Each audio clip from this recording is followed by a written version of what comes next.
NABARD and SBI clerk 2016, which is one of the most sought after job profiles of the year. So before I start, I'm Guneet. Welcome to Adda 24/7, your one-stop learning destination for all bank exams and for all competitive exams. So what is the topic that we are covering today? Yes, as you have seen the heading, it is how to improve your English section. A lot of you have just seen your results and we have got a lot of complaints, a lot of queries as to most of the students are able to score very well in other subjects, but because of a few shortage marks in English section, you've not been able to clear the section, which is quite sad actually. Yes, you work so hard throughout the year, but because you lack in one subject, you just don't make it. So I am going to help you through this section, not just how to improve English for life, but also how to clear the cutoff even if you are not good at English. So coming to the syllabus, like I said, actually before the syllabus, I want to explain to you what banking exams are all about. There are in most exams there are 5 subjects pertaining to quant, as you know, quant, reasoning, computers, general knowledge and English. आपने देखा होगा कि English को छोड़ के all the subjects do not have any fixed syllabus, so to say. Anything can come. PO exam crossed all limits. You know, there was nothing that was fixed. But English is one subject that always sticks to the pattern. No matter where you do, there are these 5 topics and all that will always be there in the exam. And more or less, even the marking schemes remains the same in most exams. So I'll just explain to you briefly what all the topics are there before going in depth. So one, as you know, reading comprehension is always there. And it can go from anywhere to 10 to 15 to 18 marks depending on the mains or prelims exam that you're giving. And then there's a closed test which is always there in the exam. Error detection, wherein there'll be a sentence and they'll actually change the grammar, you have to pick out the mistake. Fill in the blanks, sentence improvement and para-jumbles, wherein a paragraph will be jumbled up and you have to find the correct sequence of the sentences. So students, the funny thing is that the paper pattern is more or less fixed, but then have you wondered why you are not able to score and why you're not able to clear the cutoff, which is not too high.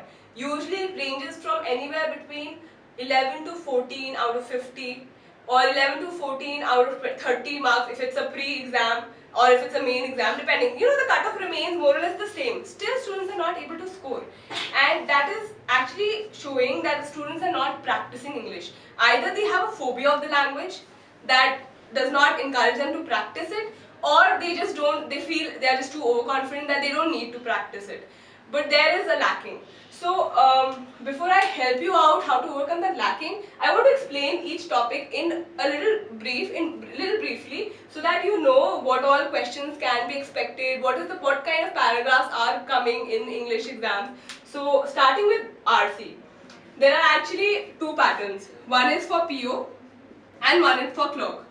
Reading comprehension, you all know. We all have been doing it since 5th standard. But still students fear it. Why? By now it should be like a second memory. You know, it's not a very difficult thing. You just need a reading speed and read. You just need to really be very speedy when it comes to reading. So what are the topics that are usually covered in PO? Economics, economy related paragraph, insurance related paragraph, marketing, management. You can note it down, whatever I'm saying. Management, environment and current affairs. And you find that in clerk, the passages are a little easier. They cover story. So I'll repeat those topics again for you. Economy, insurance, marketing, management, environment, current affairs. So basically whatever you read in the newspaper on a daily basis or on current affairs website, it actually follows the pattern. Exam actually follows those in those lines. So just read a lot. That is going to help you a lot. Now that we've covered what all topics can be covered in RC, I would like to give you a short trick, because I know that most of you do not attempt RC for some reason, and it's quite right also. A long RC takes a lot of time. If you read the passage first and then read the question, then look for answers, it's a big task. It doesn't take less than 10 to 12 minutes. So but if you use this trick, it won't take more than 5 minutes. So what you have to do is, when you come across a paragraph, say it's a very long paragraph, no point reading the whole thing, because you can't remember everything, and during exams you're very stressed out, so you don't even want to. The brain does not accept any information. So best is read the question. If supposing there's a question that uses few words like development, developing economy, then quickly search for those words, and surely you will be able to find that word in the paragraph and the answer is right in front of you. And similarly for other questions, if you get stuck in one question, just leave it. Let it be. No point of attempting. Don't waste a single minute during the exam. You're not there to do all the questions. You are there to clear the cutoff with a good score. That's it. That should be your aim. And those who are weak in English, trust me, RC can be your trump card. Do not ignore it. Practice. Read as much as you can. Practice this trick. Read the question, look for the answer. Read the question, look for the answer. And then 3 types of questions that come mainly in RC. Synonyms, and antonyms. Do it at the first go. Start learning vocabulary. Build your vocabulary. Second is it true or false? Third is what is the author trying to say in this paragraph? So these questions like what is the author trying to say in this paragraph, just leave it, because it's a bone of contention. You will never match up to the expectation of author. You don't know what is the author trying to say. It might be a little controversial, so best to leave such questions.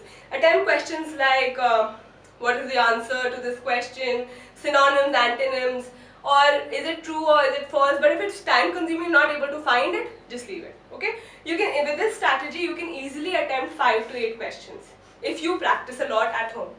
After RC, let's come to cloze test. I'm sure you all know what cloze test is. It's a paragraph with a lot of blanks and it can be from anywhere. Just like RC, economy, insurance, marketing, management, environment, a story, totally depending on the paper that you're giving.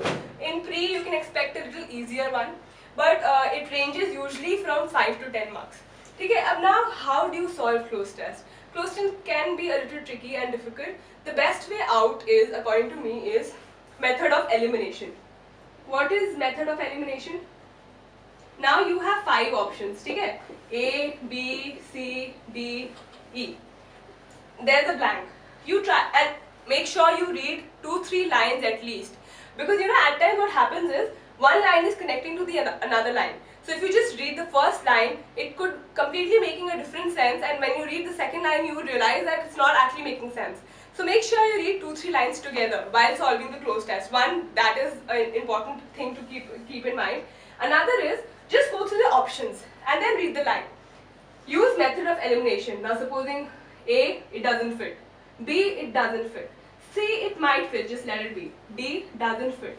E also might fit. Now compare it again.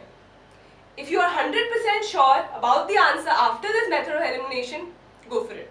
But remember, do not play around. Do not do tukkebazi. Be sure of what you're doing. Okay, and then you'll be able to do it. In English, if you're not good at English, stick to the 100% rule, confidence rule. Otherwise, no need to attempt it, because there is a negative scheme.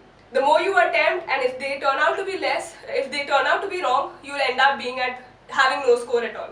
So let's come to error detection. It's the same thing. It's just a line with grammatical errors. So you just have to find the right fit for the sentence.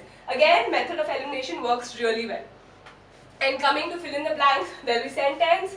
Inside there is a blanks in the sentence. You have to fill it, and it's quite easy. I think you all can attempt fill in the blanks. Just practice a lot. Last but not the least, parajumbles. What is parajumbles? It's just a mix and match of the paragraph. You just have to correct it. It's a paragraph which has been jumbled up. So you have to find the right pattern of the paragraph. But parajumbles, mostly students, even if they're confident, they find an error. So the best way out is, things that you can actually figure out is the first sentence and the last sentence. Even if a paragraph is really tricky, you can always score 2 to 3 marks, because the first and the last sentences are very easy to figure out. So stick to that, and you don't need to get greedy in this. If you feel you're very confident about it, it's quite easy, well, go for it. But if you think that a paragraph is quite lengthy or very tricky, just stick to the first and the last sentence. So having given you all these tricks, I would just like to end by saying that, see, these tricks will only come in handy provided you practice. English is just like any other subject, just like maths. It's The more you practice, the better you will get at it. So you cannot say ki chalo I'll pick up an English book and I'll start solving. That's not the only practice that that practice is definitely required. But at the end of the day, it's a subject. It's a language. You have to give yourself, you have to expose yourself to it. The more you read, I'm sure you are tired of this cliche, read, write, speak. But I'll just give you an example, quick example. Why reading is important. Now say, example is, you read it in a newspaper. Ram is on a vacation. A quick example. Okay?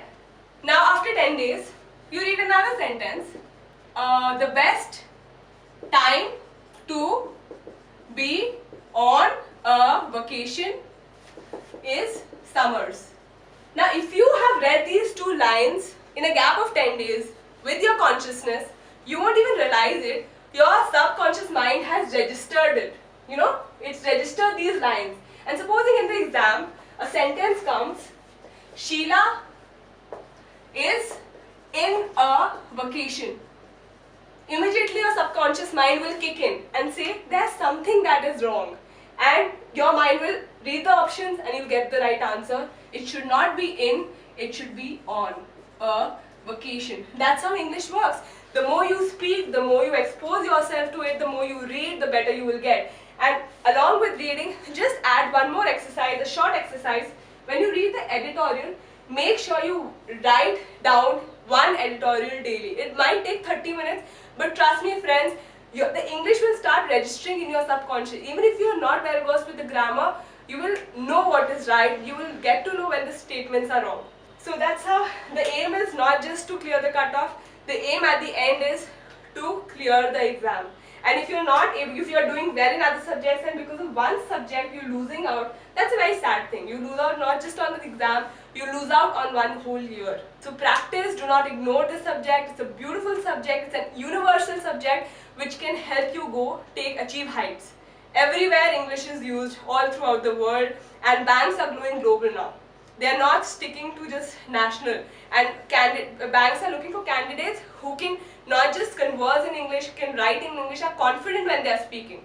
So just be confident, read a lot, write a lot, speak, and that's it. You'll be able to master your English. So hope you have enjoyed this video. If you have any queries, if you have any more suggestions, do write to us on the comment section below. We would love to hear from you.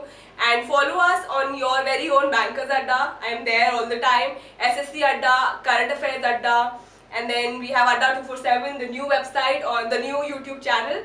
You will find all kinds of videos here, and you can even leave suggestions for us. And that's it. And keep following us, keep studying, be consistent. That is where the key to success lies. Alright students, bye, take care.